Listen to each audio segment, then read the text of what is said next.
Hello students, welcome to physics classes.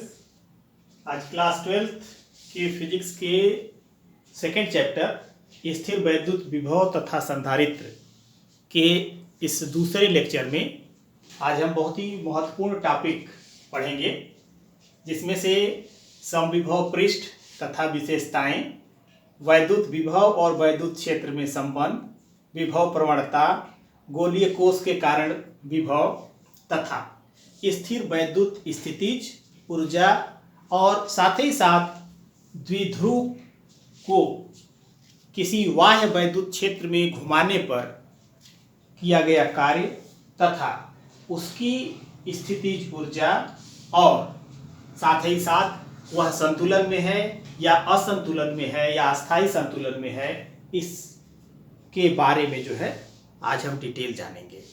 तो सबसे पहले तो ये जानते हैं कि समविभव पृष्ठ होता क्या है।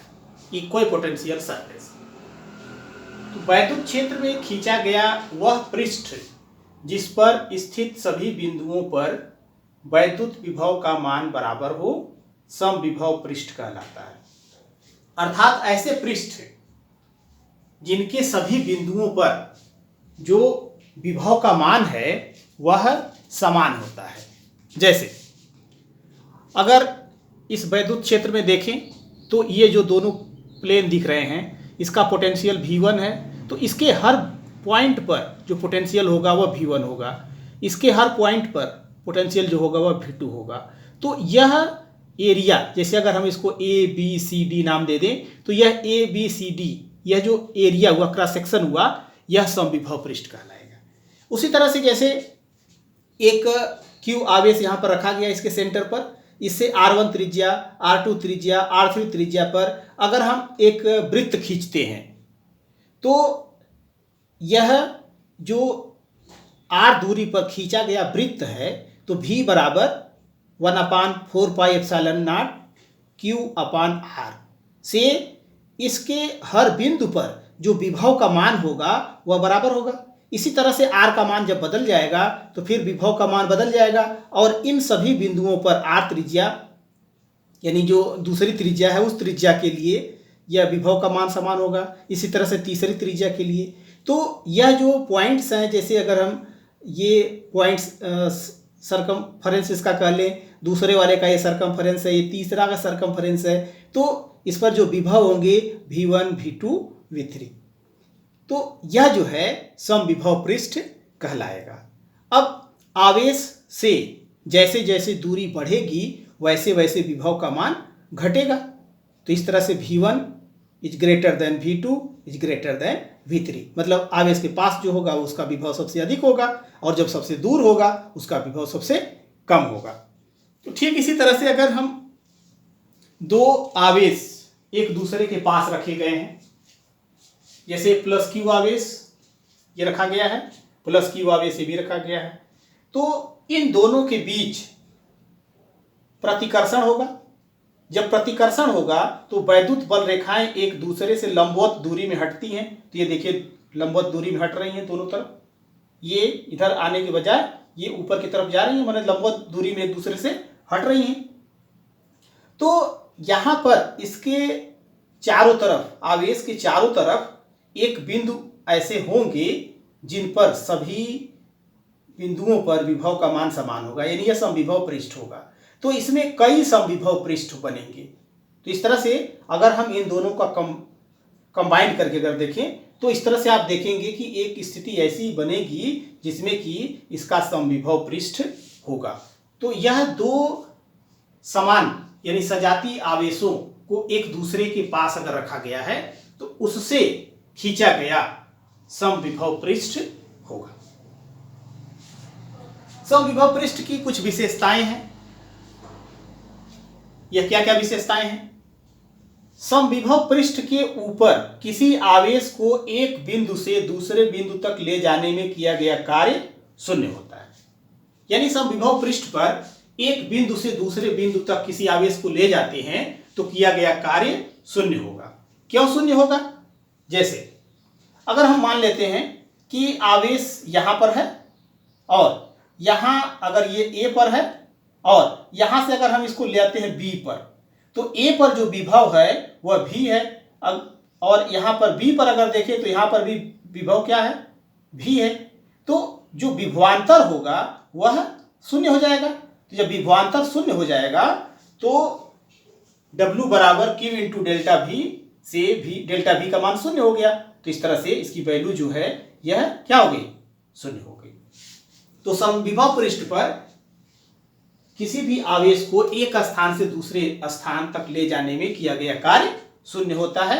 यह इसका पहला गुण, यह विशेषता। दूसरा, समविभव पृष्ठ के प्रत्येक बिंदुओं पर वैद्युत क्षेत्र लंबवत होता है। समविभव पृष्ठ के प्रत्येक बिंदु पर वैद्युत क्षेत्र जो है वह लंबवत होता है।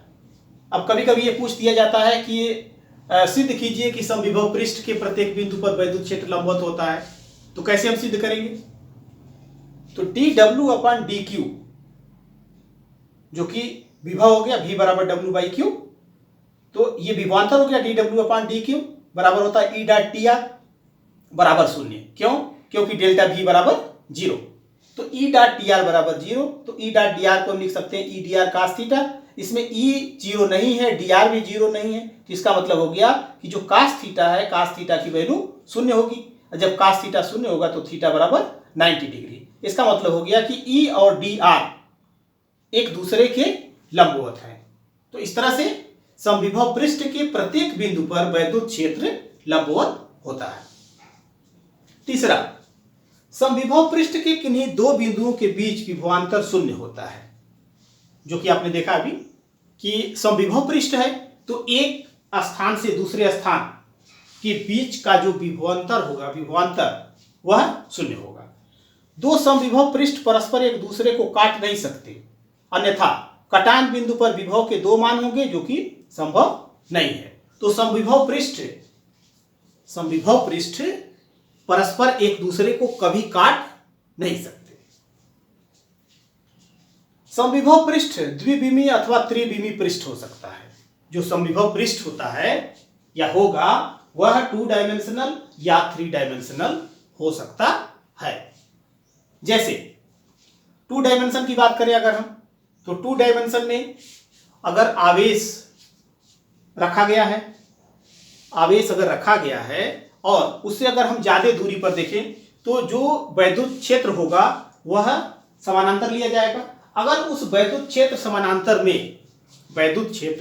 समानांतर अगर है, जैसा कि इस फिगर से देखें, अगर वैद्युत क्षेत्र समानांतर है तो यह जो है यह 2 डायमेंशनल होगा। लेकिन यहां पर अगर आप देखें यह एक गोला है, तो गोले के लिए अगर हम देखें तो यह कैसा होगा, 3 डायमेंशनल होगा, यानी खोखले गोले की तरह से हो गया। तो या इसी तरह से अगर कोई एक्सटेंडेड है, सिलेंडर के आकार का है और उसके सेंटर पे रखा गया है, तो उसके चारों तरफ जो बनेगा सिलिंड्रिकल शेप, वह सिलिंड्रिकल शेप भी क्या होगा, 3 डायमेंशनल होगा। तो इस तरह से यह 2 डायमेंशनल और 3 डायमेंशनल हो सकता है। समविभव पृष्ठ उच्च व निम्न विभव को दर्शाते हैं। जो समविभव पृष्ठ होते हैं, अगर 2 या 2 से अधिक पृष्ठ हैं तो हम वहां पर एक कंपेयर कर सकते हैं कि कौन सा पृष्ठ उच्च विभव का है और कौन सा पृष्ठ निम्न विभव का है। तो आवेश के पास जो होगा वह उसका विभव अधिक होगा, और आवेश से जो दूर होगा उसका विभव कम होगा। तो इस तरह से जैसा कि उस फिगर में अभी हमने देखा कि यहां पर आप देख रहे हैं कि V1, V2, V3, तो V1 is greater than V2 is greater than V3। V1, V2, V3 तीनों ही समविभव पृष्ठ के लिए हैं, लेकिन V1 का मान V2 से अधिक है और V2 का मान V3 से अधिक है। तो समविभव पृष्ठ जो है, कई समविभव पृष्ठ हैं, तो यह उच्च और निम्न विभव को दर्शाते हैं। विभव प्रवणता, वैद्युत क्षेत्र की दिशा में दूरी परिवर्तन के साथ विभव परिवर्तन की दर को विभव प्रवणता कहते हैं। वैद्युत क्षेत्र की दिशा में दूरी परिवर्तन के साथ, यानी वैद्युत क्षेत्र जिस दिशा में है उसी दिशा में अगर हम आगे बढ़ते हैं या दूरी बढ़ाते हैं तो विभव में परिवर्तन होगा, और जब विभव में परिवर्तन होगा तो उसका जो rate of change of electrostatic potential होगा उसे हम विभव प्रवणता या पोटेंशियल ग्रेडियंट कहते हैं। तो विभव प्रवणता बराबर होगा V2 माइनस V1 अपान डेल्टा एक्स, और V1 अधिक होगा और V2 कम होगा, इसलिए ये वैल्यू ऋणात्मक आएगी, तो minus delta V upon delta x. तो विभव प्रवणता जो है minus delta V upon delta x. Minus sign यहाँ पर ये शो करता है कि जैसे जैसे डेल्टा एक्स का मान बढ़ेगा, जैसे जैसे डेल्टा एक्स का मान बढ़ेगा मतलब कि दूरी बढ़ेगी, वैसे वैसे उस बिंदु का जो विभव है वह घटता जाएगा। तो यह जो है इसके ऋणात्मक दर को दर्शाता है कि जैसे जैसे दूरी बढ़ेगी वैसे वैसे विभव का मान क्रमशः घटता जाएगा। विभव प्रवणता का मात्रक यहां से देखें तो इसका वोल्ट होगा और इसका मीटर, तो वोल्ट पर मीटर, या यह जो है E के बराबर है वैद्युत क्षेत्र, तो न्यूटन पर कूलाम होगा। और इस तरह से इसका जो विमीय समीकरण है यह mL-T-3A-1 होता है। तो यह है विभव प्रवणता। वैद्युत क्षेत्र एवं वैद्युत विभव में संबंध, जिसे कि हम एक भी कह सकते हैं कि अगर हम वैद्युत क्षेत्र को पोटेंशियल ग्रेडियंट के फॉर्म में अगर दिखाते हैं तो क्या होगा। अब हमने यहां पर ये मान लिया कि यह एक आवेश है प्लस क्यू, यह एक आवेश है प्लस क्यू, और एक दूसरा आवेश है प्लस क्यू नॉट, जिसे कि परीक्षण धन आवेश कहते हैं, जिसका मान +1 कूलम होता है, और यह अनंत तक की दूरी है, यह अनंत तक की दूरी है।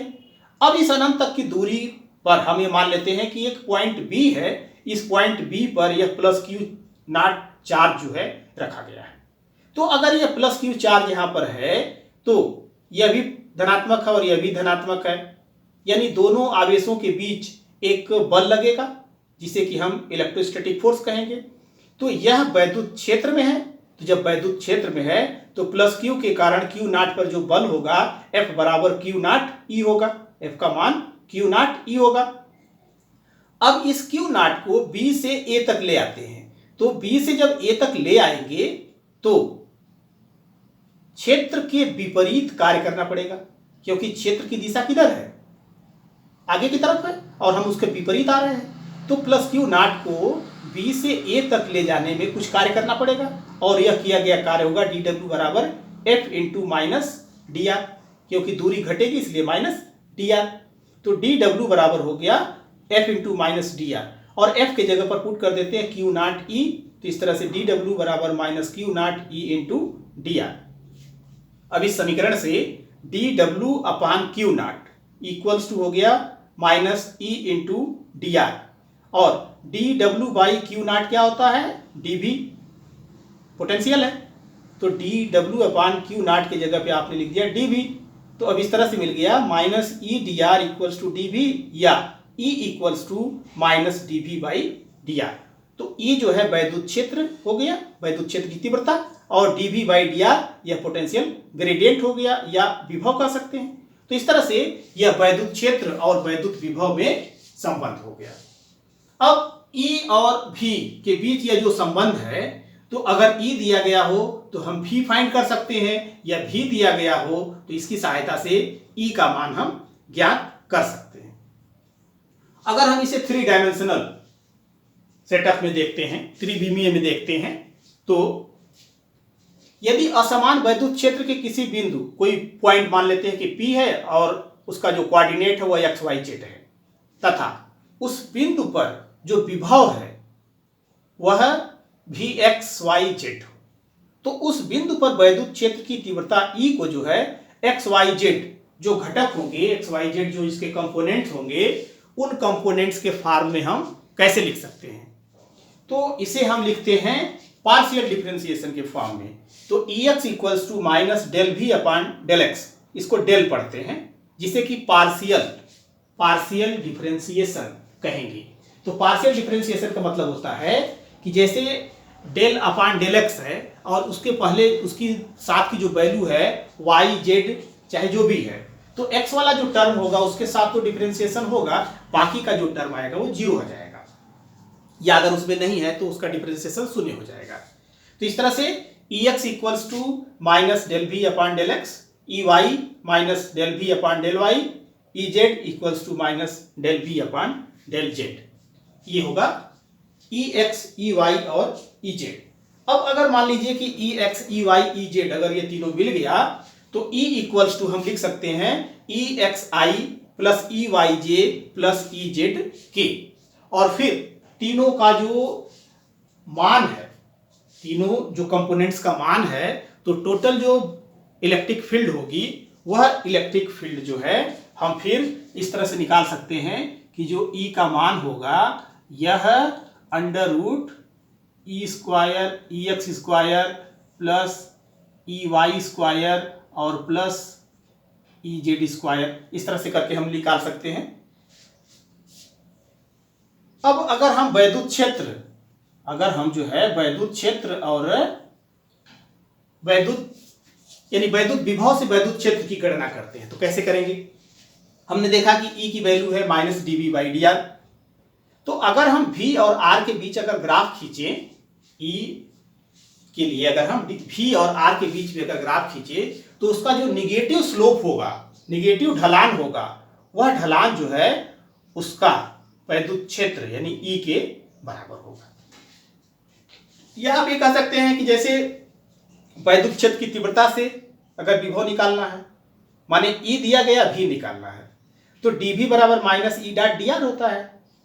तो अगर हमें इसे इंटीग्रेट कर दिया जाए, अगर इसे इंटीग्रेट कर दिया जाए तो क्या मिलेगा, V equals to integration R1 से R2 इनिशियल से final E dot D R. अब मान लीजिए कि अगर हम किसी वस्तु या किसी आवेशित वस्तु को या चार्ज को अनंत से ले आते हैं तो R1 का मान क्या हो जाएगा, अनंत हो जाएगा। और अगर हम V की बात करें तो यहाँ पर तो हम करेंगे तो अनंत से अगर करेंगे तो 0 से लेकर के V तक हो जाएगा। और इधर ये R1 प्रारंभिक दूरी और R2 अंतिम दूरी। तो इस तरह से हम V का मान जो है ई डॉट डी आर के टर्म में निकाल सकते हैं। तो आपने देखा कि यहाँ वैद्युत विभव से वैद्युत क्षेत्र तथा वैद्युत क्षेत्र की तीव्रता से वैद्युत विभव की गणना हम आसानी से कर सकते हैं। अब इसी तरह से यदि कोई एक ऐसी स्थिति है कि दो प्लेट हैं और ये दो प्लेट एक दूसरे से बहुत ही समीप रखे गए हैं, एक पर धनात्मक आवेश है दूसरे पर ऋणात्मक आवेश है, दोनों के बीच की दूरी बहुत ही कम है, तो E equals to V1 minus V2 upon D, E equals to V1 minus V2 upon D volt per metre. अर्थात इन दोनों समानांतर आवेशित प्लेटों के बीच जो वैद्युत क्षेत्र होगा वह एक समान होगा और इस वैद्युत क्षेत्र का मान E बराबर V1 minus V2 upon D volt per metre के बराबर होगा। तो इसमें हम देख रहे हैं कि यह जो क्षेत्र दिखाया गया है, तीर दिखाई गई है, वह समानांतर दिखाई गई है। तो समानांतर दिखाई गई है, इसका मतलब है कि दोनों प्लेटों के बीच जो वैद्युत क्षेत्र है वह एक समान वैद्युत क्षेत्र होगा। आवेशित गोलीय कोश के कारण वैद्युत विभव। मान लेते हैं कि एक खोखला आवेशित गोला है, तो जो भी आवेश होगा उस खोखले गोले के बाहरी किनारे पर ये एक समान रूप से वितरित हो जाएगा। अब ये मान लेते हैं कि इसके केंद्र से R दूरी पर एक पॉइंट P है जो कि वाह्य बिंदु होगा, इस वाह्य बिंदु पर निकालते हैं। तो हमने अभी देखा कि वैद्युत क्षेत्र की तीव्रता और वैद्युत विभव में जो संबंध होता है वह होता है E equals to minus D V by D R या D V equals to minus E into D R. तो वाह्य बिंदु पर निकालते हैं P पर, तो जो विभव होगा वह इंटीग्रेट करेंगे इसे, dv को 0 से लेके v तक और e डॉट dr है तो e dr को r पर, r के रेस्पेक्ट में, तो r के रेस्पेक्ट में कहां से ले आ रहे हैं, अनंत से ले आ रहे हैं और r तक, तो अनंत से लेकर के r तक। तो इधर की वैल्यू तो ये हो गई v इक्वल्स टू, अब e की वैल्यू होती है इस बिंदु आवेश के कारण हो जाएगा 1/4 pi epsilon not q upon r square. यहाँ पर k का मान 1 है अर्थात यह निर्वात में रखा गया है, तो 1/4 pi epsilon not q upon r square dr। अब इसमें से 1/4 पाई एप्सिलॉन नॉट को बाहर ले लेंगे q के साथ, तो वैल्यू होगी अंदर की integration over infinity to R 1/r² dr। R square को ऊपर ले जाते हैं तो ये -r-2 हो जाएगा dr। अब इसका इंटीग्रेशन करेंगे आप तो x पावर n dx का क्या होता है, x पावर n+1/n+1, तो इस तरह से हो जाएगा -2+1/-2+1, तो इस तरह से इसकी वैल्यू आ जाएगी -1/r।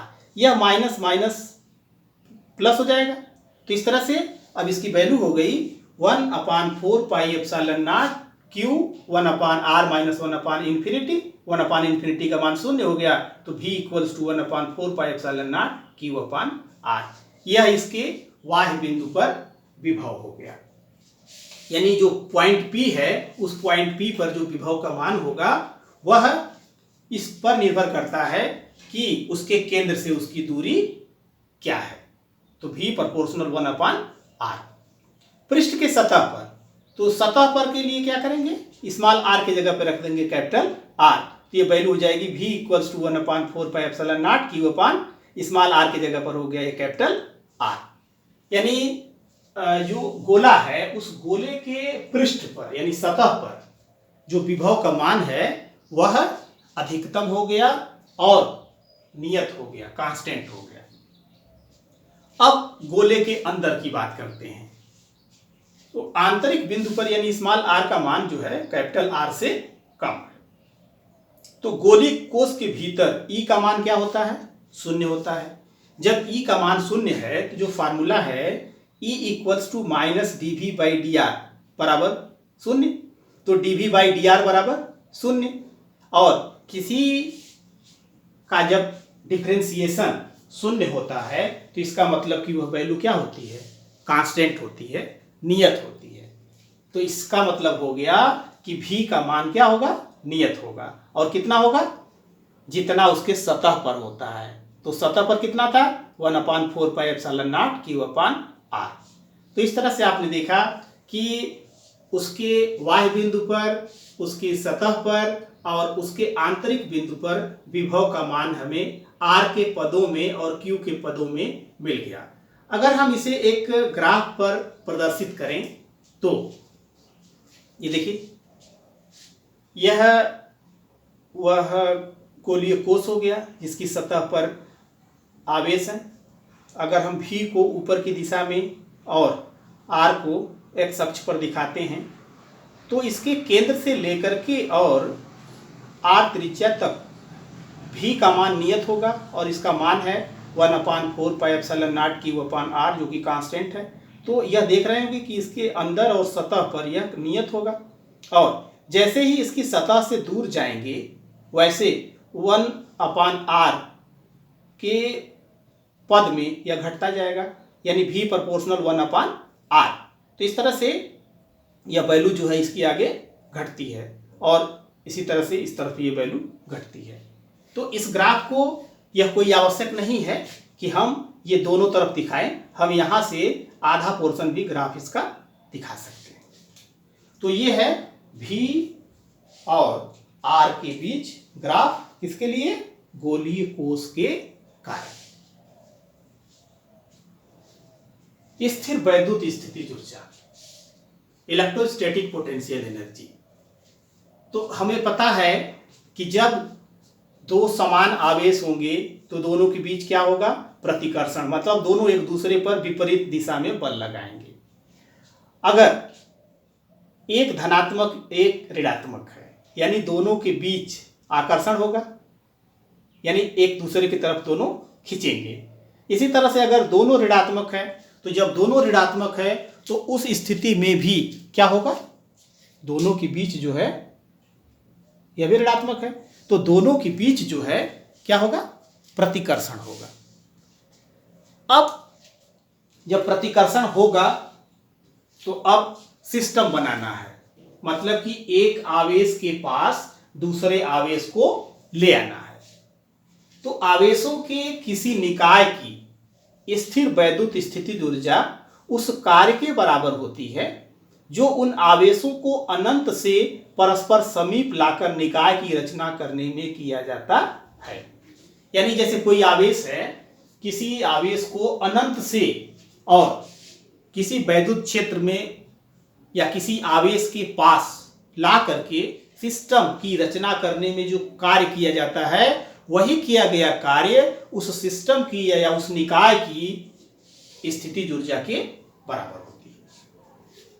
तो जैसे मान लेते हैं कि यह Q1 आवेश है और Q2 नहीं है, तो Q1 के कारण यहां बिंदु B पर जो विभव होगा वह V1 equals to 1/4 pi epsilon naught Q1/R होगा।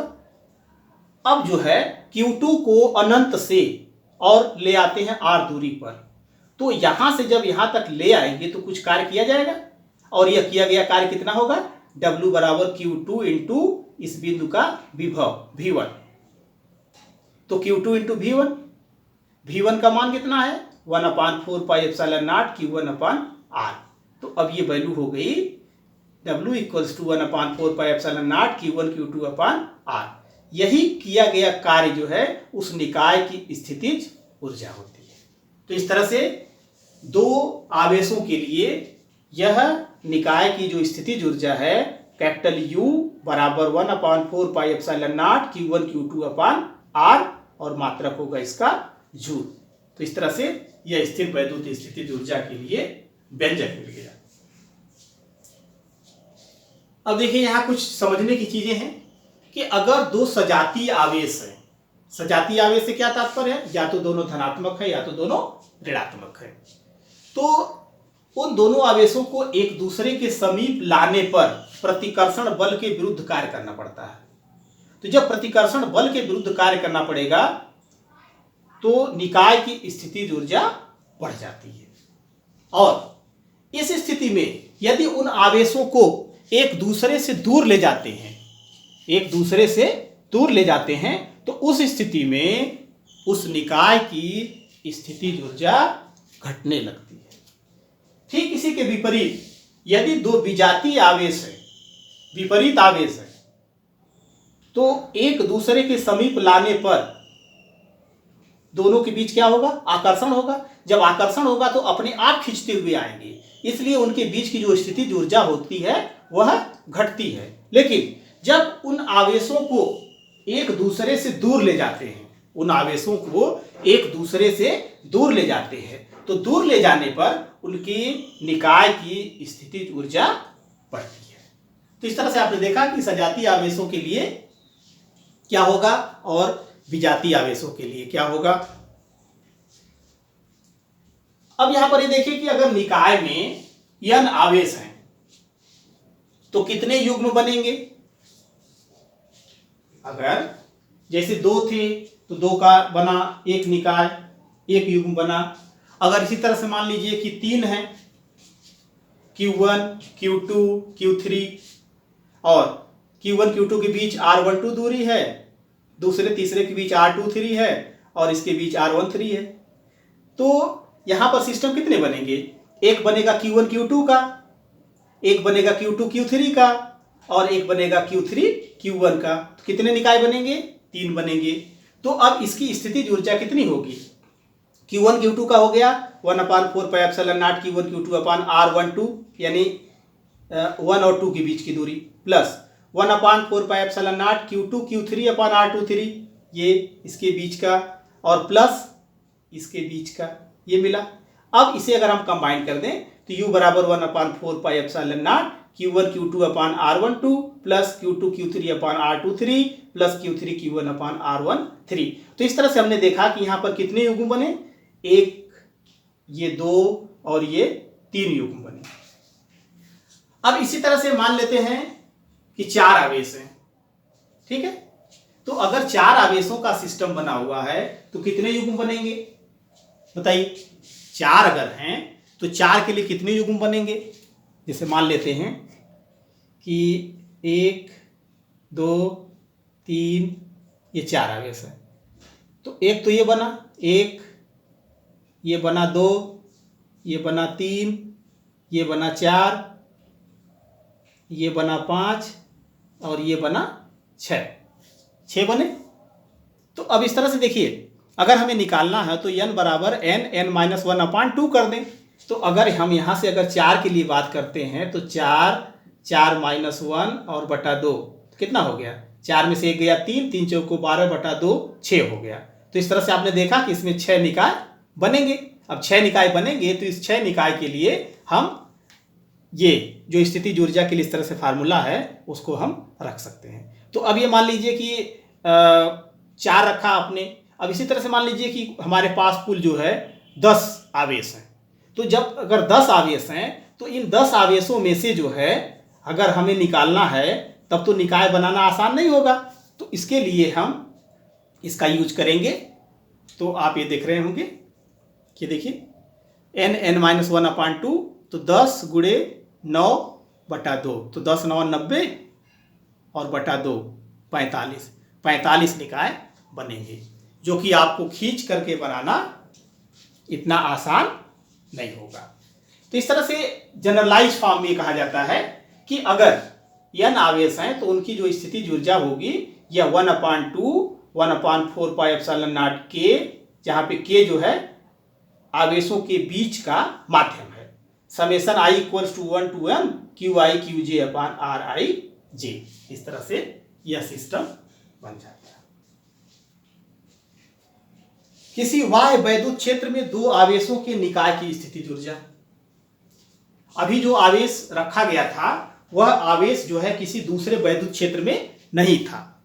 तो अगर किसी बाहरी वैद्युत क्षेत्र में अगर कोई आवेश रखा गया तब उसकी स्थितिज ऊर्जा क्या होगी। जैसे मान लेते हैं कि यह एक Q1 और Q2 ये 2 चार्ज हैं और यह वैद्युत क्षेत्र E में रखा गया है। तो जब इसमें रखा गया है तो इसकी स्थितिज ऊर्जा कितनी होगी। तो देखिए अगर Q1 को हम इसमें ले आते हैं तो इस E के कारण यहां पर कुछ विभव होगा V1, तो इसकी अलग से ऊर्जा हो गई कितनी Q1 V1, W बराबर QV से Q1 इंटू V1 इसकी ऊर्जा अलग हो गई। अब इसके बाद V2 को ले आते हैं, तो जब V2 को ले आते हैं तो Q1 V2 को अगर ले आते हैं तो V2 को अगर यहां पे ले आते हैं तो ऑलरेडी इसमें जो किया गया कार्य होगा Q2 इंटू V2 होगा और साथ ही साथ यह सिस्टम भी बन गया। तो जब सिस्टम बन गया तो इसके वैद्युत क्षेत्र में यह आया, तो ये हो गया 1/4 pi epsilon Q1 Q2 upon R12। तो अब जो निकाय की स्थितिज ऊर्जा होगी जो कि इस इलेक्ट्रिक फील्ड यानी एक्सटर्नल इलेक्ट्रिक फील्ड में रखा गया है, बाह्य वैद्युत क्षेत्र में रखा गया है, तो इस निकाय की कुल स्थितिज ऊर्जा हो जाएगी Q1 V1 plus Q2 V2 plus 1/4 pi epsilon naught Q1 Q2 upon R12। यह किसी बाह्य वैद्युत क्षेत्र में आवेश के रखने के पश्चात उस निकाय की स्थितिज ऊर्जा होगी। एक समान बाह्य वैद्युत क्षेत्र में वैद्युत द्विध्रुव को घुमाने में किया गया कार्य, वैद्युत द्विध्रुव को घुमाने में किया गया कार्य। अब यहां पर हम ये देखें कि यह इलेक्ट्रिक फील्ड है दिखाया गया है और यह एक वैद्युत द्विध्रुव है -Q प्लस Q, और इसे इस वैद्युत क्षेत्र की दिशा से थीटा कोण घुमा दिया गया, तो इसकी स्थिति हो गई है -Q प्लस Q हो गया। तो एक समान वैद्युत क्षेत्र E में वैद्युत द्विध्रुव को साम्य स्थिति से थीटा कोण घुमाने पर द्विध्रुव पर जो लगने वाला प्रत्यानयन बल युग्म का आघूर्ण होगा यह टाउ बराबर P E साइन थीटा होगा। टाउ बराबर P E साइन थीटा, जहां पर P इसका इलेक्ट्रिक डाइपोल मोमेंट, E क्षेत्र है, क्षेत्र की तीव्रता है, और थीटा क्षेत्र के साथ घुमाया गया कोण है। तो टाउ बराबर P E साइन थीटा। अब यह जो है प्रत्यानयन बल युग्म का आघूर्ण है, तो अगर हम इसे d थीटा कोण घुमाते हैं तो इस द्विध्रुव को d थीटा कोण घुमाने पर बल युग्म द्वारा जो किया गया कार्य होगा dw बराबर टाउ d थीटा, dw बराबर टाउ d थीटा। टाउ का मान है P E साइन थीटा और यहां से d थीटा। अब यह मिल गया स्मॉल एलिमेंट वर्क के लिए dw बराबर P E sine theta d theta. लेकिन वैद्युत द्विध्रुव को क्षेत्र की दिशा से थीटा नाट से थीटा कोण घुमाने में किया गया कार्य थीटा नाट। तो थीटा नाट से क्या तात्पर्य है, मतलब स्टार्टिंग में जहां पर था और फिर कितना कोण घुमाया गया वह थीटा हुआ। तो W बराबर, इसको इंटीग्रेट करेंगे थीटा नॉट से theta PE sine theta D theta. PE को बाहर कर लीजिए, साइन थीटा का डिफरेंस इंटीग्रेशन हो जाएगा माइनस कास थीटा, और ये लिमिट लग गई थीटा नॉट से थीटा। अब इसमें इसकी वैल्यू को पुट कर देते हैं, तो W बराबर माइनस PE और ये cos theta minus cos theta naught. अब इस माइनस से अगर हम इसे गुणा कर देते हैं, ये वाला प्लस पहले टर्म हो जाएगा, ये बाद में चला जाएगा, तो W बराबर PE cos theta naught minus cos theta. अब यदि थीटा नॉट का मान शून्य ले लिया जाए, मतलब कि स्टार्टिंग में वह क्षेत्र के साथ ही है, तो थीटा बराबर शून्य हो जाएगा। तो W बराबर PE कास 0 माइनस कास थीटा, तो कास 0 का मान 1, यानी W बराबर PE 1 माइनस कास थीटा। यह इसका सूत्र मिल जाएगा कि उस वैद्युत द्विध्रुव को अगर वैद्युत क्षेत्र E की दिशा में जो रखा हुआ है और इसे थीटा कोण घुमाते हैं, तो जो किया गया कार्य होगा, घुमाने में किया गया कार्य, वह W बराबर PE 1 माइनस कास थीटा के बराबर होगा। अब थीटा की वैल्यू अलग अलग रखने पर हमें अलग अलग मान प्राप्त होंगे, जिसे कि हम स्पेशल केसेस कहेंगे। तो यदि थीटा का मान 90 डिग्री है, इस थीटा का मान 90 डिग्री, तो W बराबर PE 1 माइनस कास 90, कास 90 का मान हो गया 0, तो इस तरह से W बराबर PE हो गया। अगर थीटा का मान 180 है, तो W बराबर PE 1 माइनस कास 180, कास 180 माइनस 1 होता है, तो माइनस माइनस प्लस हो गया, तो यह जाएगा 2PE। तो इस तरह से यह इसका मान प्राप्त हो जाएगा। अब वैद्युत क्षेत्र में वैद्युत द्विध्रुव की स्थितिज ऊर्जा क्या होगी? वैद्युत क्षेत्र में वैद्युत द्विध्रुव की स्थितिज ऊर्जा क्या होगी? तो अब यहां पर हम देखें, यह वैद्युत क्षेत्र E दिखाया गया है, यह डाइपोल है माइनस Q प्लस Q, दोनों के बीच की जो लेंथ है वह 2L। इस प्लस Q पर जो बल है यह क्षेत्र की दिशा में लगेगा, और माइनस Q पर क्षेत्र के विपरीत दिशा में लगेगा, और अनंत से आवेश को हम ले आ रहे हैं। तो अब यहां पर हम जो सिस्टम है उस सिस्टम की बात ये करेंगे कि जैसे माइनस Q आवेश यहां पर है, तो अनंत से हम माइनस Q को ले आते हैं, और फिर अनंत से हम Q को ले आते हैं। तो यहाँ पर जो रचना बनेगी, सिस्टम बनेगा जो हो निकाय का, उसकी जो स्थितिज ऊर्जा होगी वह कितनी होगी? तो जो किया गया कार्य होगा अनंत से ले आने में, वही किया गया कार्य वैद्युत क्षेत्र में उस वैद्युत द्विध्रुव की स्थितिज ऊर्जा के बराबर होगा। तो अगर अनंत से वैद्युत क्षेत्र के भीतर आने में माइनस Q को प्लस Q की तुलना में 2L दूरी अधिक तय करनी पड़ती है, इसलिए कि माइनस Q और प्लस Q के बीच की जो दूरी है वह 2L है। तो दूसरे आवेश को, जो दूसरा आवेश यानी माइनस Q को प्लस Q की तुलना में 2L अधिक दूरी तय करनी पड़ती है। अतः वैद्युत द्विध्रुव को अनंत से वैद्युत क्षेत्र के भीतर लाने में क्षेत्र द्वारा किया गया नेट कार्य बराबर माइनस Q पर बल और गुणे चली गई अतिरिक्त दूरी। तो माइनस Q पर बल कितना है? QV है, और चली गई दूरी 2L। तो इसे हम लिख सकते हैं minus Q into 2L into E। Q into 2L क्यों? Q इंटू 2L उस वैद्युत द्विध्रुव आघूर्ण होगा, इलेक्ट्रिक डाइपोल मोमेंट, तो Q इंटू 2L P के बराबर होगा। तो इस तरह से हो गया माइनस P इंटू E, और इसे जो है U0 से दिखाया गया है, तो इक्वल्स टू माइनस PE, और यह जो द्विध्रुव होगा वह स्थायी संतुलन में होगा। अगर इस वैद्युत द्विध्रुव को थीटा कोण से घुमा दिया जाए, तो अगर थीटा कोण से घुमाया जाए तो इसका जो किया गया कार्य होगा W बराबर PE 1 माइनस कास थीटा। तो इसके कारण वैद्युत द्विध्रुव की स्थितिज ऊर्जा क्या होगी? बढ़ जाएगी, और जब बढ़ जाएगी तो अब थीटा स्थिति में वैद्युत द्विध्रुव की जो स्थितिज ऊर्जा होगी, जो पहले की स्थितिज ऊर्जा थी प्लस यह स्थितिज ऊर्जा जो किया गया कार्य है, यह दोनों एक दूसरे में जुड़ जाएंगे। तो अब ये U थीटा इक्वल्स टू हो गया U0 यानी इनिशियल स्टेट का, प्रारंभिक स्थिति का, और प्लस यह किया गया कार्य, तो minus PE plus PE 1 minus cos theta. अब इसे एक्सपेंड कर देंगे तो PE और minus P cos theta, minus P plus P cancel हो गया, तो ये मिल गया U theta equals to minus P E cos theta.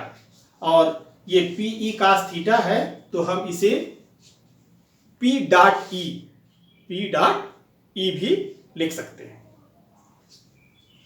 तो अब इसके भी कुछ स्पेशल केसेस बनेंगे, और ये स्पेशल केसेस क्या होंगे? तो यदि थीटा का मान शून्य है, थीटा का मान शून्य है, तो यू जीरो बराबर हो गया माइनस पी कास जीरो 1, तो माइनस पीई, यानी स्थितिज ऊर्जा न्यूनतम होगी और द्विध्रुव अस्थायी संतुलन में होगा। स्थितिज ऊर्जा जब न्यूनतम होगी तो वह स्थायी संतुलन में होगा। यदि थीटा का मान 90 डिग्री है तो U 90 equals to minus P cos 90, cos 90 का मान 0 हो जाएगा। यदि थीटा बराबर 180 डिग्री घुमा दें तो यू 180 माइनस पी कास 180, तो इस तरह से मिल जाएगा पीई। अब यह पीई धनात्मक हो गया, तो जब ये धनात्मक हो गया तो अब वैद्युत ध्रुव अस्थायी संतुलन में होगा, अस्थायी संतुलन में होगा।